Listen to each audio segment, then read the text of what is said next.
Hello everyone. Okay group या यूट्यूबच्या चॅनलमध्ये आपलं हार्दिक स्वागत आहे.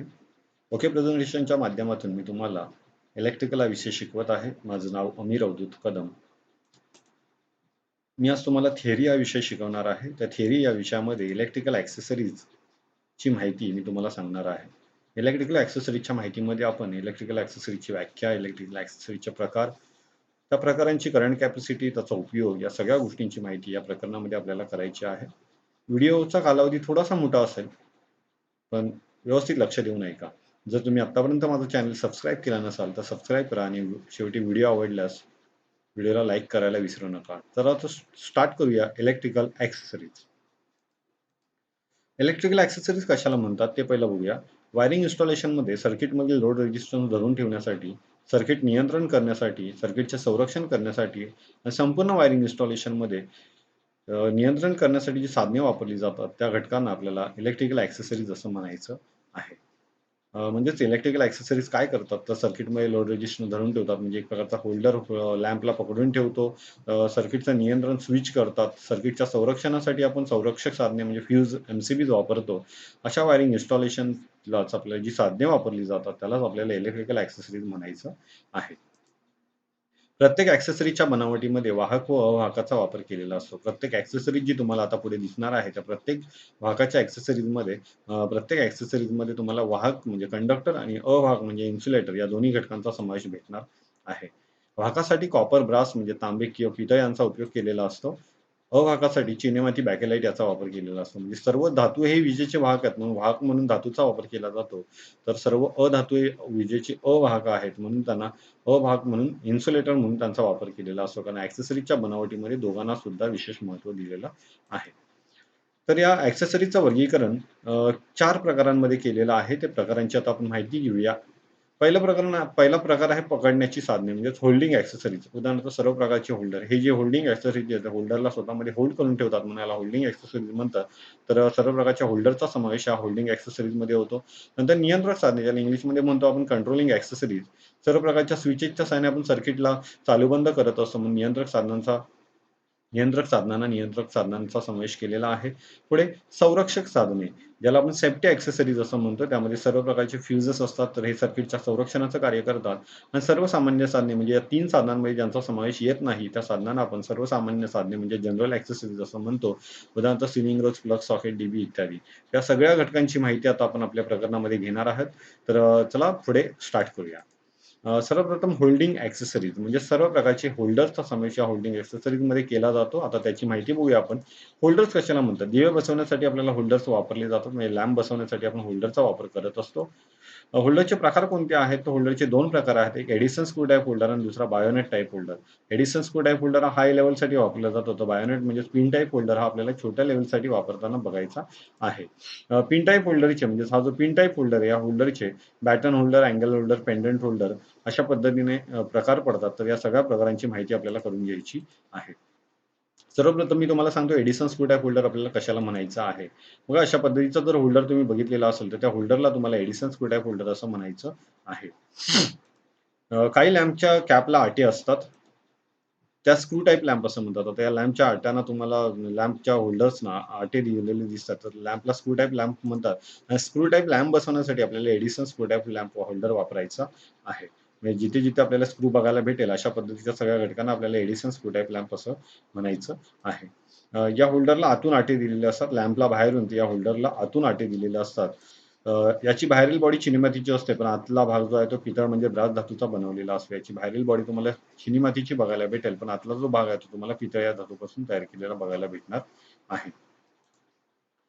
300 वॅटपासून 2000 वॅटपर्यंतचे जे लॅम्प आहेत ते बसवण्यासाठी आपल्याला या होल्डरचा वापर करायचा आहे, ज्याचा वापर एडिसन स्क्रू टाइप होल्डर म्हणजेच रोड लाईटचे जे लॅम्प्स असतात ते आकाराने मोठे आणि वजनाने सुद्धा जड असतात. त्याच्यासाठी अशा लॅम्पला जर आपल्याला चालू करायचा आहे, तर त्याच्यासाठी आपल्याला एडिसन स्क्रू टाइप लॅम्प वापरायचा आहे.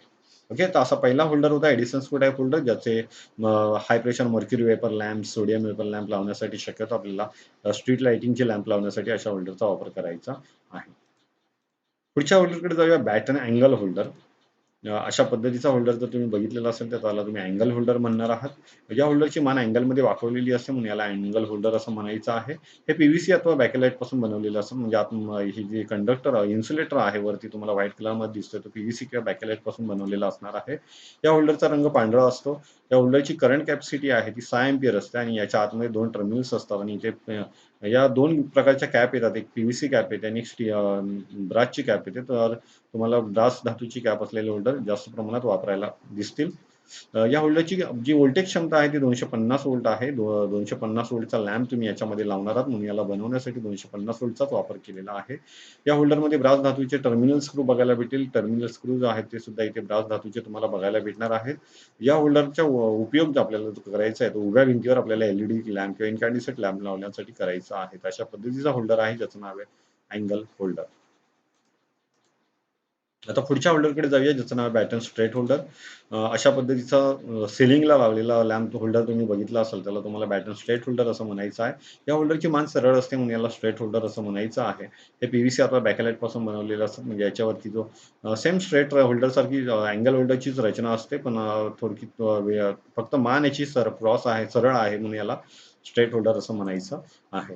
या होल्डरचा रंग सुद्धा पांढरा आहे. या होल्डरची करंट कॅपॅसिटी 6 एंपियर आहे. त्याची व्होल्टेज क्षमता 250 व्होल्ट आहे. आतमध्ये जे टर्मिनल्स बघायला भेटतील ते सुद्धा तुम्हाला ब्रास धातूचेच बघायला भेटणार आहेत.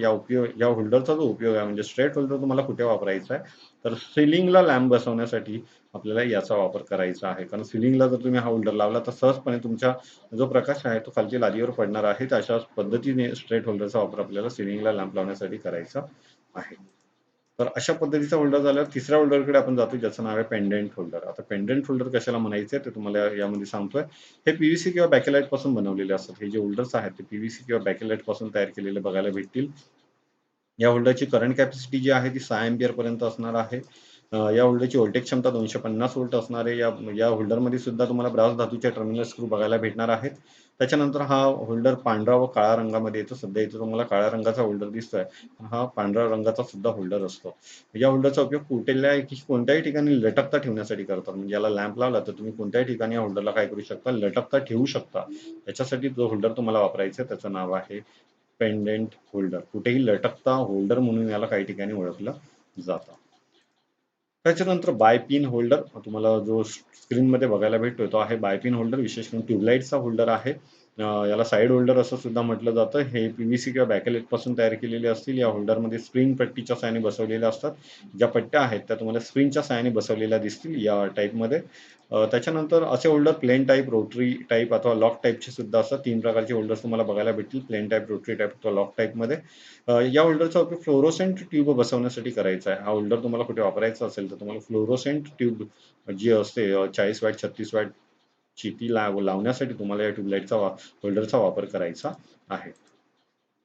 आता होल्डिंग ॲक्सेसरीजमध्ये तुम्ही बघितलत, की होल्डिंग ॲक्सेसरीज तुम्हाला कशासाठी वापरायच्या आहेत, एकंदरीत लॅम्प आणि ट्यूबलाईट बसवण्यासाठी वापरायच्या आहेत. आता याच्यानंतर आपण जातोय कंट्रोलिंग ॲक्सेसरीज म्हणजे सर्व प्रकारचे स्विचेसचा समावेश याच्यामध्ये होतो. आता कंट्रोलिंग ॲक्सेसरीजची माहिती तुम्हाला सांगतोय.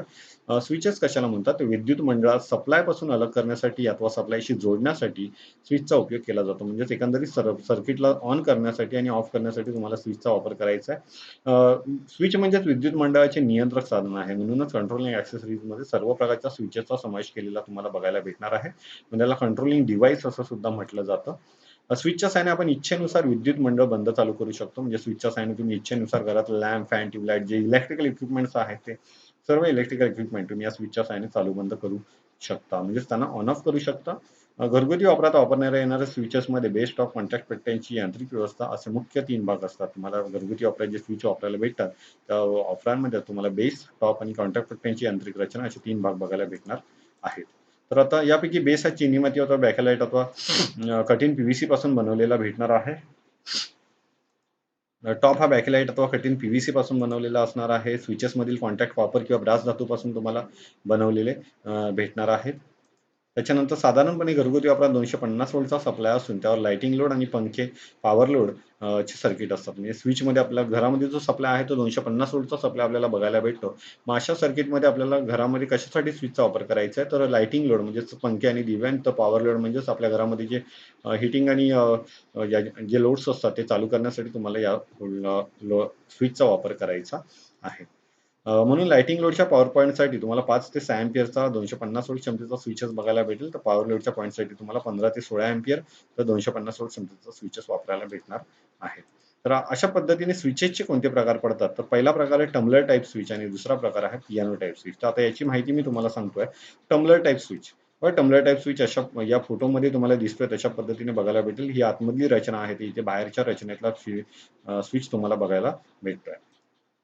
टम्बलर टाइप स्विच आकाराने गोल किंवा चौकोनी आकाराचे असतात. इथे गोल स्विच तुम्हाला बघायला भेटतोय. टम्बलर टाइप स्विचवर स्विचेस बोर्डवर किंवा ब्लॉकवर एन-एफ स्क्रूच्या साहाय्याने बसवले जातात. म्हणजे तुम्हाला या स्क्रूच्या साहाय्याने त्याला बोर्डच्या सरफेसवरती फिट करायचा असतो.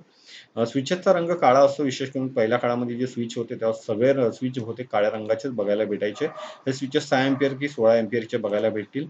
या स्विचचा वापर आता जास्त स्वरूपात कोणी करत नाहीये. तर अशाच पद्धतीचा जो स्विच होता त्याचं नाव होतं टम्बलर टाइप स्विच आणि त्याचा दुसरा प्रकार जो आता सध्या फॉर्ममध्ये चाललेला आहे त्याचं नाव पियानो टाइप स्विच. अशा पद्धतीने इथे तुम्हाला मॉड्युलर बोर्ड दिसतोय. त्या मॉड्युलर बोर्डमध्ये पियानो लॉक टाइप स्विच बसवलेला आहे. तर अशा पद्धतीने स्विच बसवलेले असतात. पियानो टाइप स्विचेस बोर्डवर किंवा ब्लॉकवर बसवण्यासाठी स्विचच्या आकाराचे गाळे पाडावे लागतात. त्या गळ्यात स्विचेस बसवून स्क्रू व नटाच्या साहाय्याने फिट करावे लागतात. इथे भले लॉक टाइप दिसतात, पण बहुतेक ठिकाणी जो पियानो टाइप स्विच आहे तो तुम्हाला स्क्रूच्या साहाय्याने बसवलेला बघायला भेटणार आहे. नंतर त्याला म्हणजे त्याच्या बॅक साइडला म्हणजे बोर्डच्या आतमध्ये तुम्हाला वायरचं कनेक्शन करायचं असतं. हा स्विचच्या आतील भाग बोर्डच्या आतमध्ये फिक्स होतो म्हणून बाहेरून दिसण्यास हा स्विच चांगला दिसतो. जो आतला भाग आहे तो बोर्डच्या आतमध्ये फिट होतो म्हणून तुम्हाला हा स्विच बाहेरून दिसण्यास अतिशय चांगला बघायला भेटणार आहे. आता स्विचचे त्यांच्या कार्यानुसार खालील प्रकार पडतात. त्या प्रकारांची माहिती मी तुम्हाला सांगतोय. One way switch, two way switch, intermediate switch, bell push switch, bed switch, start push switch, stop push switch, त्याच्यानंतर IC-DP स्विच, IC-TP स्विच आणि सर्वात शेवटी रोटरी स्विच या सर्व प्रकारांची आता मी तुम्हाला माहिती सांगत आहे. सर्वप्रथम वन वे स्विच ज्याला सिंगल पोल स्विच असं सुद्धा म्हटलं जातं. अशा पद्धतीचा स्विच जर तुम्ही कधी बघितला असाल तर त्याला तुम्हाला वन वे स्विच म्हणायचं आहे. वन वे स्विचला एकच आउटगोइंग टर्मिनल असतं म्हणून त्याला वन वे स्विच असं म्हणतात. त्याला 2 टर्मिनल आहेत पण त्याच्यामध्ये आउटगोइंग टर्मिनल एकच आहे म्हणून याला आपल्याला वन वे स्विच म्हणायचं आहे. त्याच्यानंतर हा स्विच टम्बलर टाइप अथवा पियानो टाइप स्विचेसचा असतो. दोन्ही प्रकारचे स्विच बघायला भेटतील. यामध्ये स्विच वायर जोडण्यासाठी तुम्हाला 2 टर्मिनल बघायला भेटतील. हे 2 टर्मिनल एकमेकात जोडण्यासाठी अथवा एकमेकांपासून अलग करण्यासाठी एक नॉब स्प्रिंगच्या सहाय्याने तुम्हाला बसवलेला बघायला भेटणार आहे. हा नॉब या स्प्रिंगच्या सहाय्याने 2 टर्मिनलचा कॉन्टॅक्ट तोडण्यासाठी आणि जोडण्यासाठी तुम्हाला वापरायचा आहे. त्या नॉबला कॉन्टॅक्ट पट्ट्या जोडलेल्या असतात. त्यामुळे स्विचचा नॉब ऑफ स्थितीत घेतल्यास दोन्ही टर्मिनल ओपन होऊन अलग होतात आणि नॉब ऑन स्थितीत ठेवल्यास दोन्ही टर्मिनल एकत्र येऊन स्विच सर्किटमध्ये चालू म्हणून संबोधला जातो. या स्विचची क्षमता 6 अँपिअर 250 व्होल्ट एवढी असते. किंवा 16 अँपिअर 250 व्होल्ट एवढी सुद्धा तुम्हाला बघायला भेटेल. आपल्या घरामध्ये लॅम्प, ट्यूबलाईट जेवढी इलेक्ट्रिकल उपकरणं आहेत ते सर्वच्या सर्व इलेक्ट्रिकल उपकरणं चालू करण्यासाठी विशेषतः वन वे स्विचचाच वापर केलेला असतो.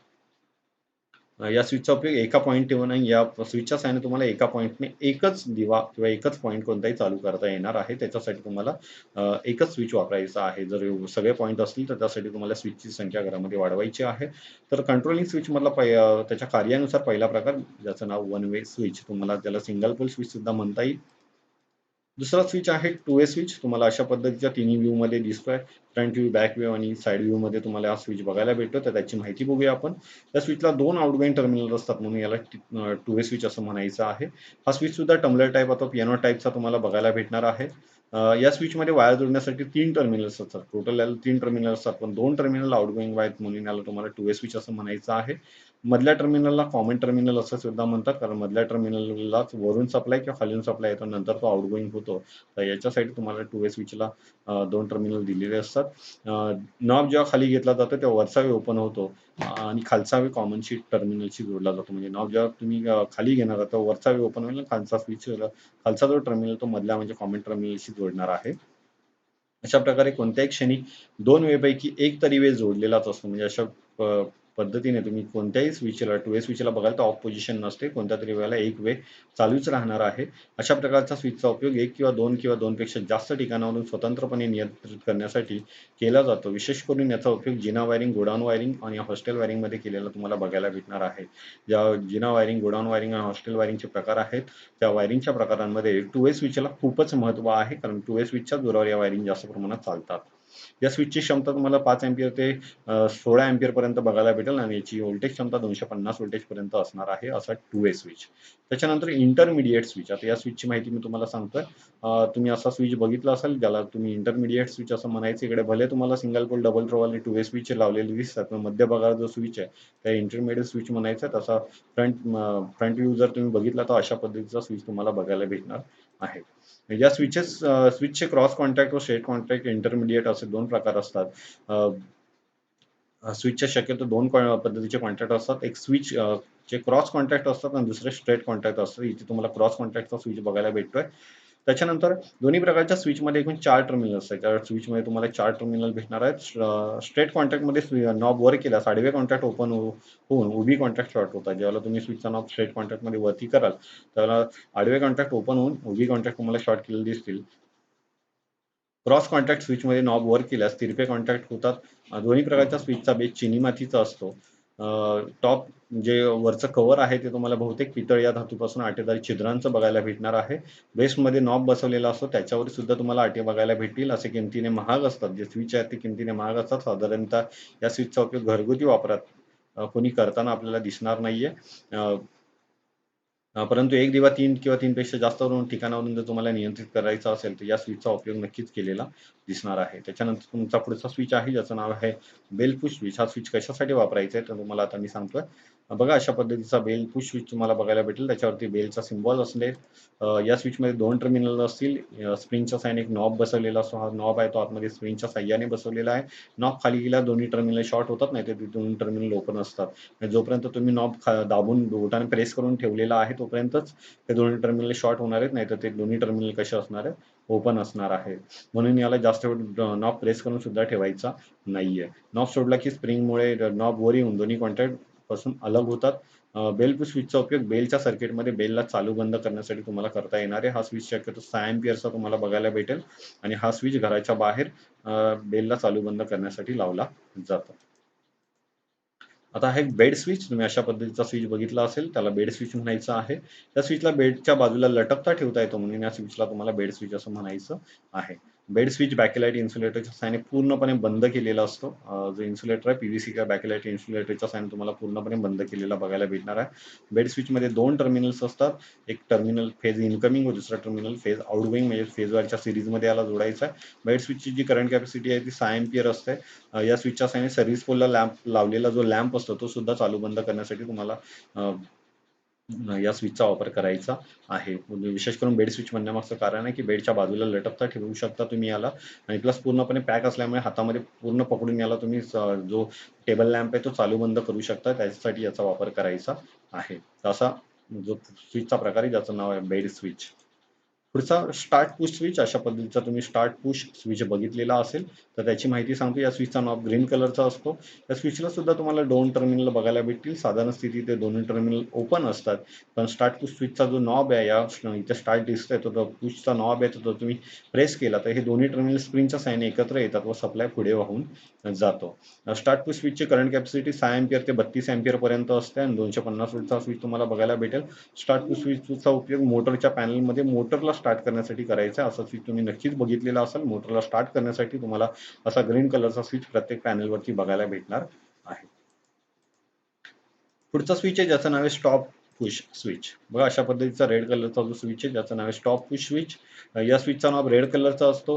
या स्विचला 2 टर्मिनल असतात. साधारण स्थितीत ते 2 टर्मिनल क्लोज असतात. जे तुम्ही जर स्टार्ट पुशच्या बघितलं तर दोन्ही टर्मिनल ओपन होते, पण याचे क्लोज आहेत. ज्यावेळेला तुम्ही याला प्रेस कराल स्टॉप पुश स्विचला तेव्हा हे दोन्ही टर्मिनल स्प्रिंगच्या साहाय्याने ओपन होतात आणि सप्लाय पुढे जाणे काय होते, बंद होते. तर अशा पद्धतीचा स्टॉप पुश स्विच ची करंट कॅपॅसिटी आहे ती 6 अँपिअर पासून 32 अँपिअर पर्यंत असते. अशा स्विचचा उपयोग स्टार्ट पुश स्विचच्या बाजूलाच स्टॉप पुश स्विच बसवलेला असतो. स्टॉप पुशच्या साहाय्याने तुम्हाला काय करता येईल तर मोटरला बंद करण्यासाठी तुम्हाला स्टार्ट पुश स्विचचा वापर करायचा आहे. तर अशा पद्धतीचा मोटरच्या सर्किटमध्ये वापरला जाणारा स्विच, मोटरला बंद करण्यासाठी वापरला जाणारा स्विच म्हणजे स्टॉप पुश स्विच. पुढचा स्विच आहे ICDP स्विच. जर तुम्ही असा स्विच कधी बघितला असाल तर त्याला तुम्हाला ICDP स्विच असं म्हणायचं आहे. याचे पूर्ण नाव आहे आयर्न क्लॅड डबल पोल स्विच. त्याची बॉडी जी आहे ती आयर्न क्लॅड पासून बनवलेली असते. 2 फ्यूज आहेत म्हणून याला डबल पोल असं म्हटलेलं आहे. सर्किटच्या संरक्षणासाठी व नियंत्रणासाठी असे दोन्ही घटक याच्यामध्ये बसवले आहेत. म्हणजे सर्किटच्या संरक्षणासाठी इथे फ्यूज बसवले आहेत, तर नियंत्रणासाठी त्याला ऑन ऑफ करण्यासाठी तुम्हाला एक हँडल दिलेला आहे. म्हणून याला सर्किटचं संरक्षण पण करता येणार आहे आणि सर्किटला चालू बंद सुद्धा करता येणार आहे या स्विचच्या साहाय्याने. म्हणून या स्विच फ्यूज युनिट असे सुद्धा म्हणतात. या स्विचची iron clad body single phase wiring इन्स्टॉलेशनमध्ये मुख्य ठिकाणी मेन स्विच म्हणून केला जातो. तर हा जो स्विच आहे तर तुम्हाला सिंगल पेजच्या सर्किटवरती मुख्य स्विच म्हणून सुद्धा वापरात आलेला दिसणार आहे. याची जागा आता MCB ने घेतलेली आहे, पण पूर्वीच्या काळामध्ये हा जास्त फॉर्ममध्ये होता, ज्याचं नाव आहे ICDP स्विच. याच्या यामध्ये एका लोखंडी पेटीत 2 फ्यूज किटकॅट असतात, जे तुम्हाला इथे बघायला भेटतात. रिव्हायरेबल फ्यूज बघायला भेटतात. त्या प्रत्येक फ्यूजच्या खाली 2 टर्मिनल बघायला भेटतील. एकाच फ्यूज बेसचे खालचे टोक जोडलेले असते, तर दुसऱ्या सप्लायच्या वायर जोडायच्या असतात. सप्लाय टर्मिनल व फ्यूज टर्मिनल शॉर्ट होतात. फ्यूज मार्फत लोडला सप्लाय मिळतो. ज्यावेळेला तुम्ही सर्किटचा हँडल ऑन कराल त्यावेळेला सप्लाय टर्मिनल आणि फ्यूज टर्मिनल एकत्र शॉर्ट होतील आणि लोडला सप्लाय जाणार आहे. लोडच्या वायर्स फ्यूज बेसच्या वरच्या टर्मिनल जोडायच्या असतात. म्हणजे खालच्या टर्मिनल तुम्हाला इन्कमिंग सप्लाय जोडायचे, तर आउटगोईंग सप्लाय तो वरच्या बाजूला जोडायचा आहे. खालच्या बाजूस स्प्रिंगच्या साहाय्याने एक टेंट फायबरचा रॉड जोडलेला असतो. त्या रॉडच्या साहाय्याने तुम्ही त्याला ऑन ऑफ करू शकता. या रॉडवर इंग्रजी यू आकाराच्या धातूच्या पट्ट्या बसवलेल्या असतात, जेणेकरून दोन्ही फ्यूजचा इन्कमिंग आणि आउटगोईंग टर्मिनल तुम्हाला काय करता येईल, म्हणजे फ्यूजच्या खालच्या बाजूला असलेले 2 टर्मिनल या यू रॉडच्या साहाय्याने तुम्हाला शॉर्ट करता येतील. या पट्ट्यांमुळे सप्लाय टर्मिनल व फ्यूज टर्मिनल शॉर्ट होतात व हँडल खाली केल्यास दोन्ही टर्मिनल ओपन होतात. म्हणजे हँडल वर केला की दोन्ही टर्मिनल ऑन होतील आणि सप्लाय पुढे पास होईल आउटगोईंग टर्मिनलला, आणि जर तुम्ही हँडल खाली केला तर दोन्ही टर्मिनल ओपन होतील आणि आउटगोईंगला सप्लाय जाणं बंद होणार आहे. तर अशा पद्धतीचा जो स्विच आहे त्याचं नाव आहे ICDP स्विच. पूर्वीच्या काळात घरगुती वापरात किंवा इलेक्ट्रिकल छोट्या-छोट्या कंपन्यांमध्ये सुद्धा जिथे सिंगल पेजचा सप्लाय अवेलेबल आहे, अशा ठिकाणी हा ICDPचा वापर करायला दिसायचे. असा ICDP 16 अँपिअर आणि 32 अँपिअर 250 व्होल्ट क्षमतेचा असतो. पुढे आहे ज्याचं नाव आहे ICTP स्विच. आता ICTP स्विचची मी तुम्हाला माहिती सांगतोय. ICTP स्विच असा बघायला भेटतो जिथे तुम्हाला DP मध्ये 2 फ्यूज बघायला भेटले होते. फक्त TP मध्ये 3 फ्यूज होतात, म्हणून याला ICTP म्हणजेच आयर्न क्लॅड ट्रिपल पोल स्विच असं म्हटलं जातं. बाकीची रचना सेम ICDP स्विच सारखीच असते. यामध्ये 3 फ्यूज किट असतात. बाकीची रचना ICDP स्विच सारखीच आहे. याची क्षमता जी आहे ती 16 अँपिअर, 32 अँपिअर, 63 अँपिअर, 100, 200 अँपिअर पासून 440 व्होल्ट पर्यंत बघायला भेटते. कारण याच्यामध्ये 3 फेजचा सप्लाय तुम्हाला जोडायचा, म्हणून त्याची व्होल्टेज क्षमता 440 व्होल्ट एवढी झालेली आहे. याचा उपयोग 3 फेज वायरच्या सर्किटचा मेन स्विच म्हणून केला जातो. कंपनीमध्ये 3 फेज वायरचा जो मेन इन्कमिंग सप्लाय येतो तो सर्वप्रथम याला जोडला जातो आणि इथून तो पुढे पास होतो. तर असा 200 अँपिअर पेक्षा कमी कॅपॅसिटीचा करंट ज्या कंपन्यांमध्ये असतो तो तुम्ही याला जोडून पुढे त्याला पास करू शकता. असा जो स्विच आहे ज्याचं नाव आहे ICTP स्विच. काही टीपीमध्ये एका कोपऱ्यात न्यूट्रल लिंक सुद्धा बसवलेली असते. तुम्हाला न्यूट्रल वायर जोडता येते. त्याच्यामध्ये त्याचा उपयोग 3-4 वायरच्या सर्किटमध्ये केला जातो. त्याचा उपयोग 3 फेज 4 वायर, म्हणजे ज्यावेळेला 3 फेजच्या जोडीला 4 वायर येते, म्हणजे चौथी वायर म्हणजे न्यूट्रल वायर येते, त्याला तुम्हाला या सर्किटचा ICTPचा वापर केलेला बघायला भेटणार आहे. पुढे आहे रोटरी स्विच. बघा अशा पद्धतीचा स्विच तुम्ही बघितला असेल तर त्याला तुम्हाला रोटरी स्विच म्हणायचं आहे. त्याची माहिती, या स्विचला 2, 3, 4 किंवा 5 टर्मिनल तुम्हाला बघायला भेटतील. काही प्रकारच्या रोटरी स्विचमध्ये टर्मिनलशी रेजिस्टरची जोडणी केलेली असते. तुम्ही याच्या पुढे सुद्धा रेजिस्टर पाहू शकता किंवा काही स्विचमध्ये याच्यामध्येच रेजिस्टरची जोडणी केलेली असते. ही स्विचची जोडणी लोडच्या सिरीज सर्किटमध्ये करतात. तुम्हाला लोडच्या सिरीज सर्किटमध्ये याची जोडणी करायची आहे. रोटरी स्विचचा उपयोग मोटरचा स्पीड कमी जास्त करण्यासाठी तुम्हाला करायचा आहे. याची करंट कॅपॅसिटी जी आहे ती 6, 16, 32 अँपिअर पर्यंत बघायला भेटणार आहे. आता पुढचा घटक आहे सेफ्टी ॲक्सेसरीज, म्हणजे सर्व प्रकारचे फ्यूज. सर्किटच्या संरक्षणासाठी जे घटक वापरला जातो त्याला आपल्याला म्हणायचे सेफ्टी ॲक्सेसरीज, म्हणजेच मराठीमध्ये संरक्षक साधने. त्याच्यामध्ये सर्व प्रकारच्या फ्यूजचा समावेश होतो. आता आपण माहिती घेऊया सेफ्टी ॲक्सेसरीज. सर्वप्रथम फ्यूज. सर्किटमध्ये असे एक संवेदनक्षम स्थान की जे साधारण स्थितीत नॉर्मलपेक्षा जास्तीचा करंट सर्किटमधून वाहत असल्यास सर्किट सप्लायपासून अलग करते व सर्किटचे संरक्षण करते. त्या संरक्षक घटकास फ्यूज असे म्हणतात. म्हणजे फ्यूजमधून वाहतोय साधारण करंट, त्यापेक्षा जर जास्तीचा करंट सर्किटमधून व्हायला लागला तर सर्किटमध्ये ओव्हरलोड आणि शॉर्ट सर्किट झालं असं समजलं जातं. मग त्यापासून जर सर्किटचा बचाव जर करायचा असेल तर त्यासाठी वापरण्यात येणारा जो घटक आहे त्याला तुम्हाला काय म्हणायचं आहे, फ्यूज असं म्हणायचं आहे. आता जेव्हा ओव्हरलोड अथवा शॉर्ट सर्किटमुळे सर्किटमधून वाजवीपेक्षा जास्तीचा करंट वाहतो, तेव्हा तोच जास्तीचा करंट फ्यूज तारेमधूनही वाहतो. त्यामुळे फ्यूज तारेमध्ये I2R प्रमाणात उष्णता निर्माण होते. उष्णतेमुळे जी फ्यूज तार आहे ती गरम होऊन वितळते आणि सर्किट ओपन होते. म्हणजे ज्यावेळेला सर्किटमध्ये शॉर्ट सर्किट अथवा ओव्हरलोडचा दोष होणार आहे, त्या वाजवीपेक्षा जास्तीचा करंट फेज वायरमधून वाहणार आहे. त्यामुळे करंटमध्ये फ्यूज तारेमध्ये I2 प्रमाणात उष्णता निर्माण होणार आहे. त्या उष्णतेमुळे काय होणार आहे, तर फ्यूज तार गरम होईल आणि ती वितळेल आणि सर्किटला काय करेल, ओपन करेल. त्यासाठी आपल्याला सर्किटमध्ये ओव्हरलोड आणि शॉर्ट सर्किटपासून संरक्षणासाठी फ्यूज वापरायचा आहे. म्हणून फ्यूजमुळे जास्तीच्या करंटपासून संरक्षण होते, म्हणजे सर्किट संरक्षण करता येते. तर अशा फ्यूज मध्ये जो महत्त्वाचा घटक म्हणून कार्य करतो त्याचं नाव आहे फ्यूज तार.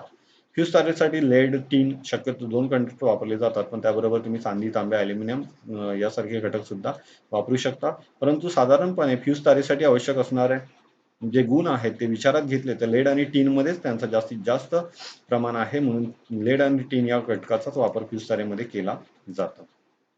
आता फ्यूज तारेसाठी कोणते गुणधर्म आवश्यक आहेत ते सांगतोय. वितरण त्याचा कमीत कमी असला पाहिजे.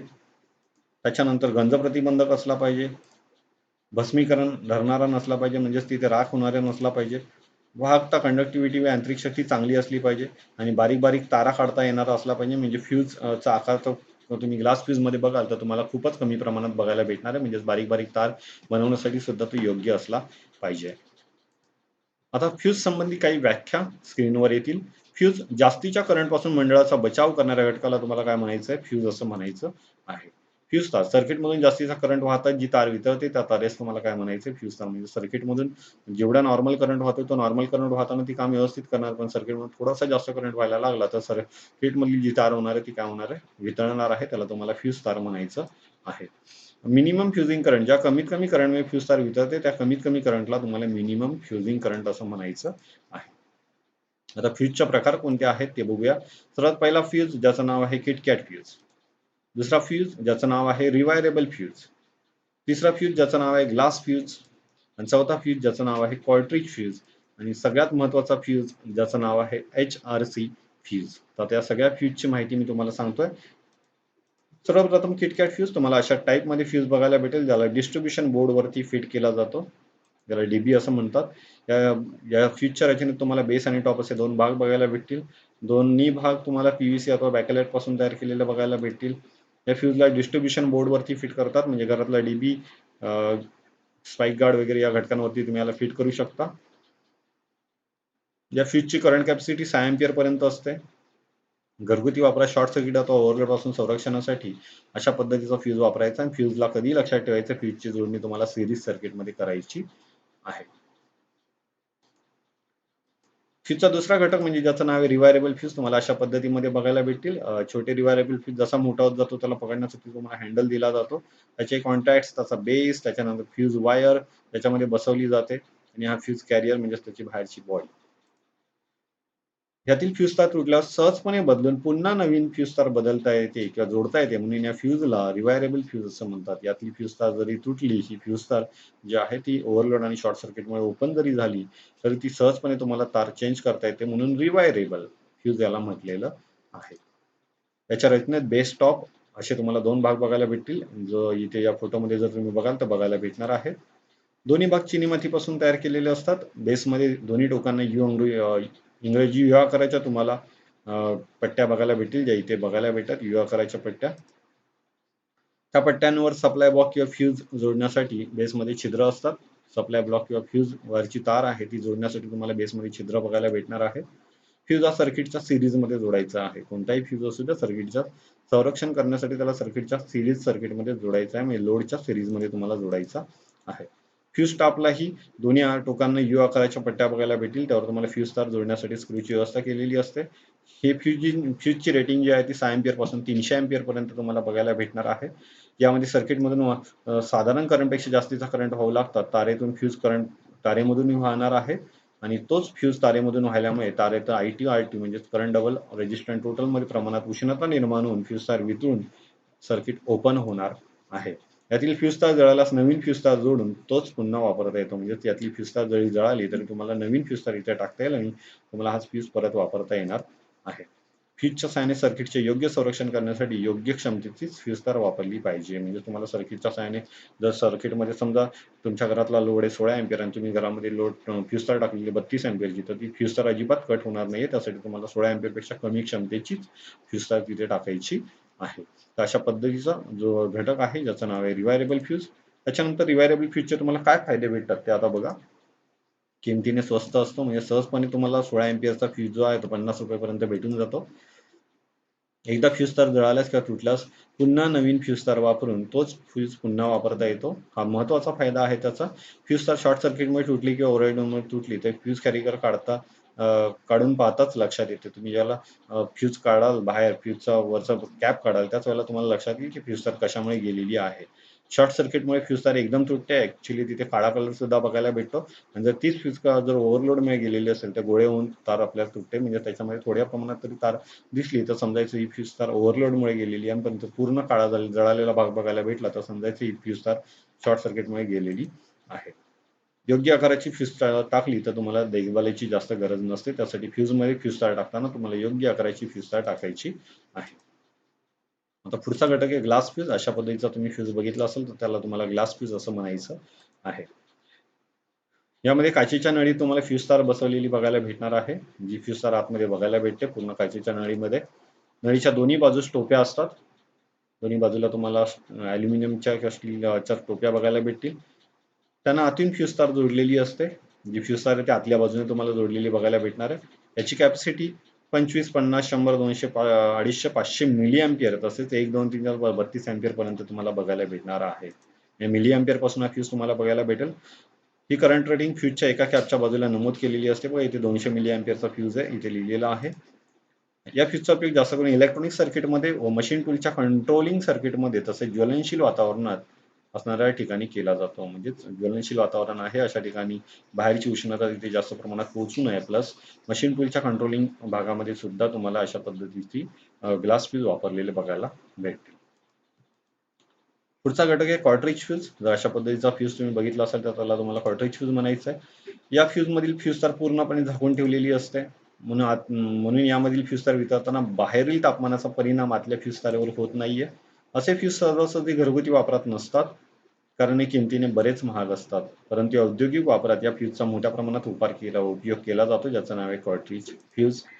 यामधील फ्यूज तार जळाल्यास नवीन फ्यूज बदलावा लागतो. म्हणजे हा संपूर्णच्या संपूर्ण फ्यूज जी बघायला भेटतो तुम्हाला कॅप त्याची ती पूर्णपणे तुम्हाला बदलावी लागणार आहे.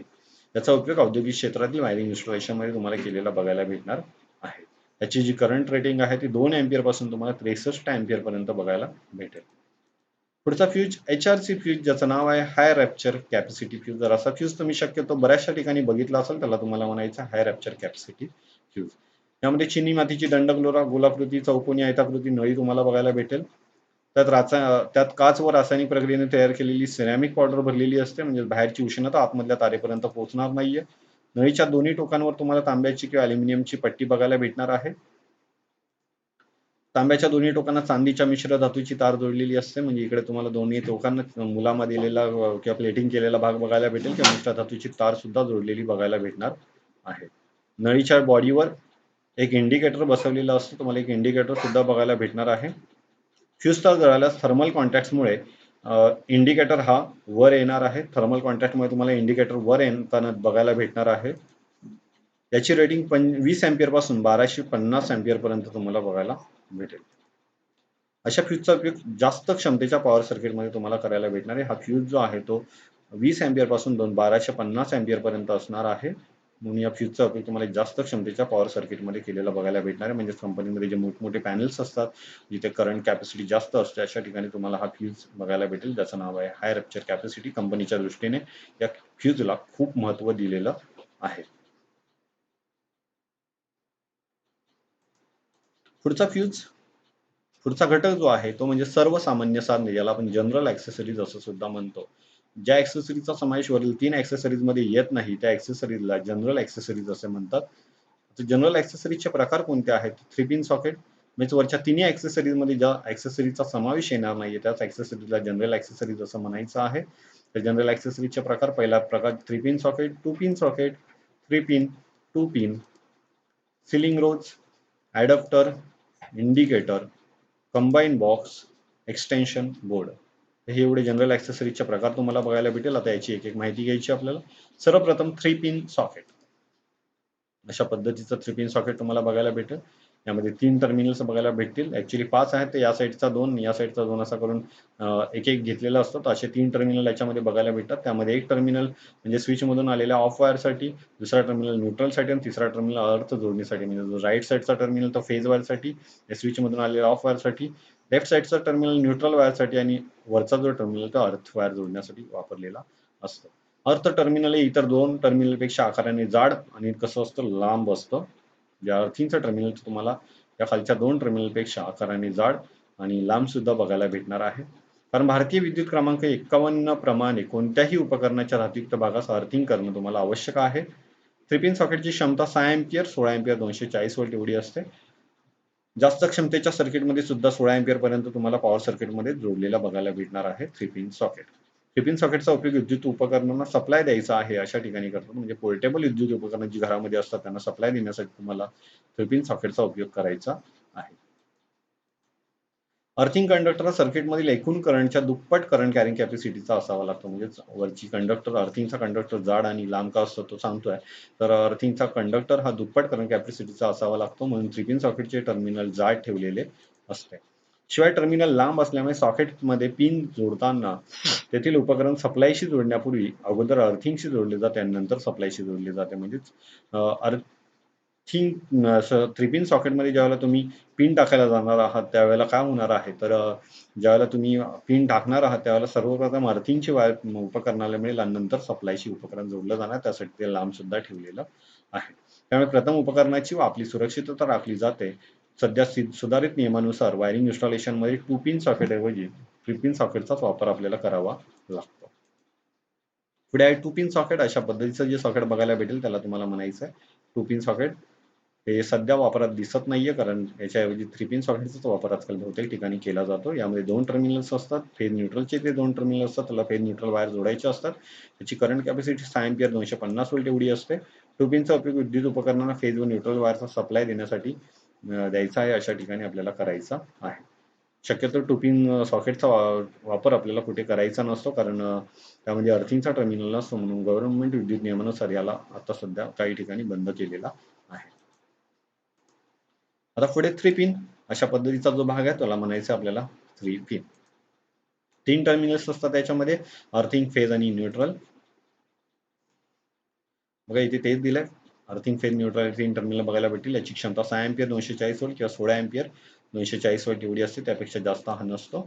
3 पिनचा उपयोग विद्युत उपकरणांना 3 पिन सॉकेटमधून फेज, न्यूट्रल व अर्थिंग वायरचा सप्लाय द्यायचा आहे अशा ठिकाणी तुम्हाला करताना दिसतील. म्हणजे आपल्या घरातली TV, fan, TV, home theatre, fridge, washing machine अशी उपकरणं आपल्या घरामध्ये असतील तर अशा उपकरणांना सप्लाय देण्यासाठी तुम्हाला याचा वापर करायचा आहे, ज्याचं नाव आहे 3 पिन.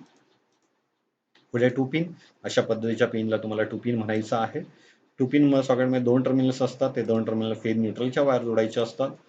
याची करंट कॅपॅसिटी 6 अँपिअर, 250 व्होल्ट एवढी असते. 2 पिनचा उपयोग ज्या विद्युत उपकरणात 2 पिन व 3 पिन सॉकेटमधून फेज व न्यूट्रल वायरचा सप्लाय द्यायचा अशा ठिकाणी करतात. म्हणजे या विद्युत उपकरणांना विशेष करून तुमच्या घरातली टीव्ही, मोबाईल चार्जर यांच्या ज्या पिन्स असतात त्या 2 पिन्स असतात.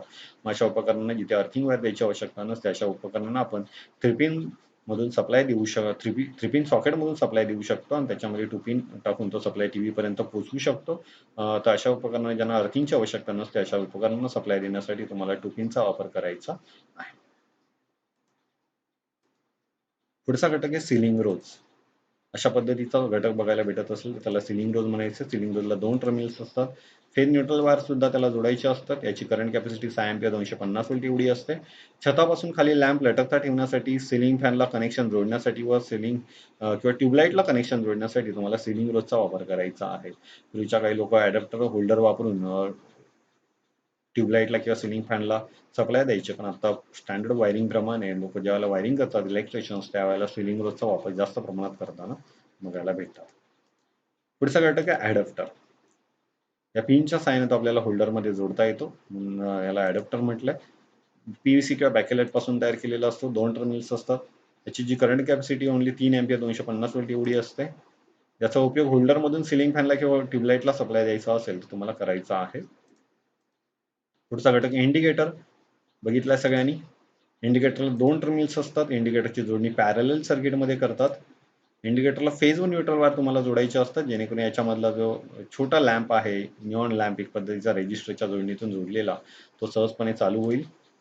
विद्युत क्षेत्रात वीज पुरवठा आहे की नाही हे पाहण्यासाठी याचा उपयोग करतो. म्हणजे बहुतेक ठिकाणी डिस्ट्रीब्युशन बोर्डवरती याला फिट केला जातो आणि आपल्या घरामध्ये विशेष करून घरामध्ये लाईट आहे की नाही हे बघण्यासाठी याचा वापर केला जातो. प्रत्येक रूममध्ये सुद्धा याला जोडला जातो. त्याचं नाव आहे इंडिकेटर. घरामध्ये वीज पुरवठा आहे की नाही हे दाखवण्याचं कार्य हा करतो. कारण याच्यावरती लाल लाईट पेटलेली दिसली तर आपण समजतो वीज पुरवठा आहे. जरा बंद असेल त्याला समजतो आपण वीज पुरवठा नाही आहे. कंबाईन बॉक्स अशा पद्धतीचा बॉक्स बघितला असेल तर त्याला तुम्हाला म्हणायचं आहे कंबाईन बॉक्स. यामध्ये एक सॉकेट आणि एक मनवे स्विच बसवतात. याची कॅपॅसिटी 16 एम्पियर 250 व्होल्ट एवढी असते. कंबाईन बॉक्समध्ये फेज, न्यूट्रल व अर्थिंग या 3 वायर तुम्हाला जोडायच्या आहेत. अर्थिंग वरती, फेज राईट साईडला आणि न्यूट्रल डाव्या साईडला. कंबाईन बॉक्सचा उपयोग पॉवर पॉईंटच्या पोर्टेबल उपकरणात सप्लाय देण्यासाठी केला जातो. म्हणजेच आपल्या घरातला गीझर, फ्रीज, हीटर, इलेक्ट्रिक शेगडी अशा उपकरणांना जर सप्लाय द्यायचा आहे तर आपल्या घरामध्ये कंबाईन बॉक्स लावला जातो. असा कंबाईन बॉक्स 16 एम्पियर 32 एम्पियर पर्यंत अवेलेबल असतो. पुढचा घटक आहे एक्सटेन्शन बोर्ड, ज्याला तुम्ही स्पाइक गार्ड असं सुद्धा म्हणता. हा बोर्ड 6 एम्पियर किंवा 16 एम्पियर 250 व्होल्ट क्षमतेचा असतो. या बोर्डमध्ये 4 स्विच 4 सॉकेट जोडलेले असतात. काही बोर्डमध्ये त्यापेक्षा जास्त सुद्धा बघायला भेटतात. या बोर्डला सप्लाय देण्यासाठी केबलची साईज अंतराने आवश्यकतेनुसार जास्त ठेवलेली असते. या बोर्डचा उपयोग एकाच वेळी अनेक पॉईंटला सप्लाय देण्यासाठी करतात. अशा पद्धतीचा बोर्ड तुम्हाला बघायला भेटेल. 4 स्विच आहेत, 4 सॉकेट्स आहेत. याच्यापेक्षा जास्त सॉकेट्स किंवा स्विच सुद्धा याच्यामध्ये बसवलेले असतात. बहुतेक ज्या लोकांना पोर्टेबल उपकरणांवर जास्त कामं करायची असतात, ती ह्या वायरची साईज सुद्धा जास्त ठेवतात आणि आपल्याला एकाच पॉईंट पासून अनेक पॉईंट वापरता येतात, म्हणून याचा उपयोग एक्सटेन्शन बोर्ड म्हणून केलेला असतो. ॲक्सेसरीजचा हा लेक्चर संपलेला आहे. जर तुम्हाला काही प्रश्न असतील तर तुम्ही माझ्या कमेंट बॉक्समध्ये मला टाईप करून पाठवू शकता. मी नक्कीच तुम्हाला उत्तरं देणार आहे. जर माझा हा व्हिडिओ तुम्हाला आवडला असेल तर व्हिडिओ लाईक करायला विसरू नका आणि जर माझं चॅनल तुम्ही सबस्क्राईब केला नसाल तर नक्कीच सबस्क्राईब करा. Thank you.